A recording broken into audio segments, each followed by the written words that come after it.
एक समय की बात है, एक छोटे से गांव में एक दानी और समझदार बौद्ध भिक्षु निवास करते थे।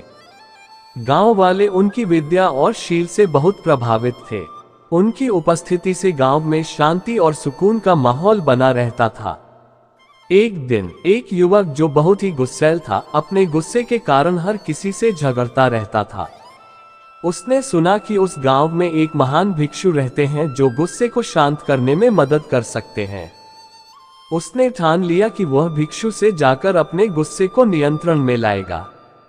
युवक भिक्षु के पास गया और कहा, भिक्षु महाराज, मैं अत्यंत गुस्सैल हूं और इसका असर मेरी जिंदगी पर बहुत बुरा पड़ रहा है। क्या आप मुझे अपने गुस्से को नियंत्रित करने का कोई उपाय बता सकते हैं? भिक्षु ने मुस्कुराते हुए कहा, तुम्हें गुस्से को समझने और उसे नियंत्रित करने के लिए एक छोटा सा प्रयोग करना होगा। युवक ने उत्सुकता से पूछा, क्या प्रयोग? भिक्षु ने उसे एक छोटे से गिलास में पानी भरकर एक तश्तरी में रख दिया और कहा, इस पानी को लेकर हर दिन गुस्से में आने पर इसे देखें और सोचें कि यह गुस्सा तुम्हारे भीतर के शांत और स्वच्छ पानी को कैसे गंदा कर रहा है। युवक ने भिक्षु की बात मान ली और जैसे ही उसने गुस्से में आना शुरू किया, वह गिलास में भरे पानी को देखता और सोचता कि उसका गुस्सा पानी को गंदा कर रहा है। धीरे धीरे उसने यह अनुभव किया कि उसका गुस्सा और तामसिकता पानी को गंदा कर रही थी, जिससे उसे अशांति महसूस हो रही थी।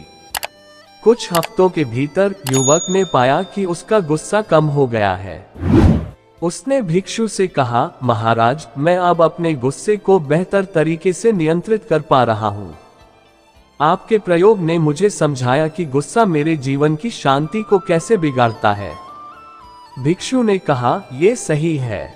जब तुम गुस्से को देखोगे और समझोगे कि यह तुम्हारी आंतरिक शांति को कैसे प्रभावित करता है, तब तुम उसे नियंत्रित करना सीख सकते हो। गुस्सा केवल अस्थायी भावनाएं हैं जो तुम्हारी आंतरिक शांति को ढक देती हैं। जब तुम इसे समझोगे और इसे शांति की ओर बदलोगे, तब तुम्हारा जीवन संतुलित और सुखमय होगा।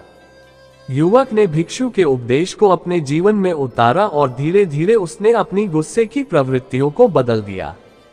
अब वह एक शांत और संतुलित व्यक्ति बन चुका था, जो दूसरों के साथ शांति और प्रेम से पेश आता था। गांव वाले भी उसकी इस नई प्रवृत्ति से प्रभावित हुए और उसे सम्मानित किया।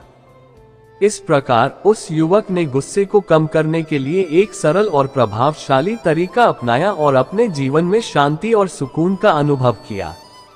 इस कहानी से यह सीखने को मिलता है कि गुस्से को समझना और उसे नियंत्रित करना शांति की ओर एक बड़ा कदम हो सकता है।